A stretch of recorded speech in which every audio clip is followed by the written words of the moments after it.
Flows એટલે કે ખામીઓ.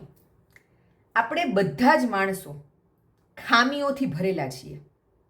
આપણને ભલે એમ લાગતું હોય કે હું બહુ મહાન છું, કે હું સર્વગુણ સંપન્ન છું, અને ઘણી વખત આજુબાજુની 10 વ્યક્તિઓ એવી હોય કે જે આપણને એવી ભટકાણી હોય કે જે સતત આપણી ટીકા જ કરતી હોય, આપણા અવગુણ જ બતાવતી હોય, ત્યારે આપણે આપણા અહંકારને થોડો પોષવો પડે છે આપણી જાતને મજબૂત બનાવી રાખવા માટે.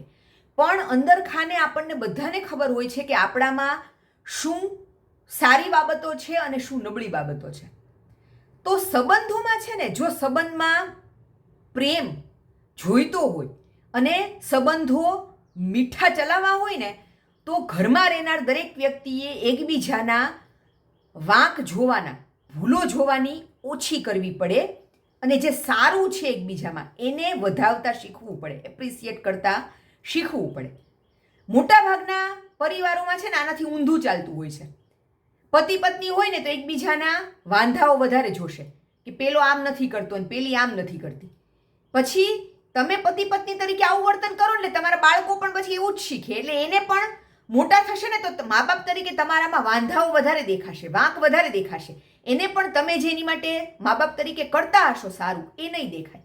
શીખ્યા છે ક્યાંથી? તમારી જ પાસેથી. તો પરિવારમાં 2 પેઢી રહેતી હોય કે 3 પેઢી રહેતી હોય, બધાએ આ એટીટ્યુડ અપનાવવો પડે.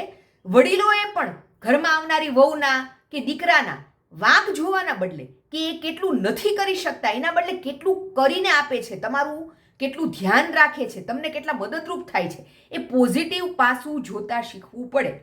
એટલે સંબંધોમાં ઇન શોર્ટ, જો તમારે લાંબા ગાળે સંબંધો મજબૂત રાખવા છે અને ટકાવી રાખવા છે, તો એકબીજાના વાંક જોવાના બદલે જે સારું છે ને એને જોતા શીખો.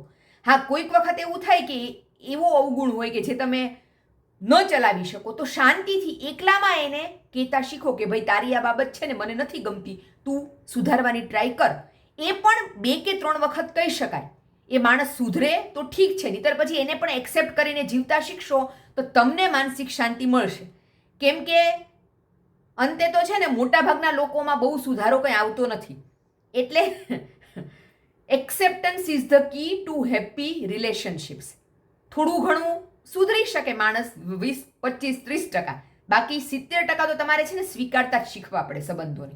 તો જ સંબંધોમાં મીઠાશ જળવાય. બરાબર ને? વાત ગમી હોય તો શેર કરજો અને ફોલો કરજો.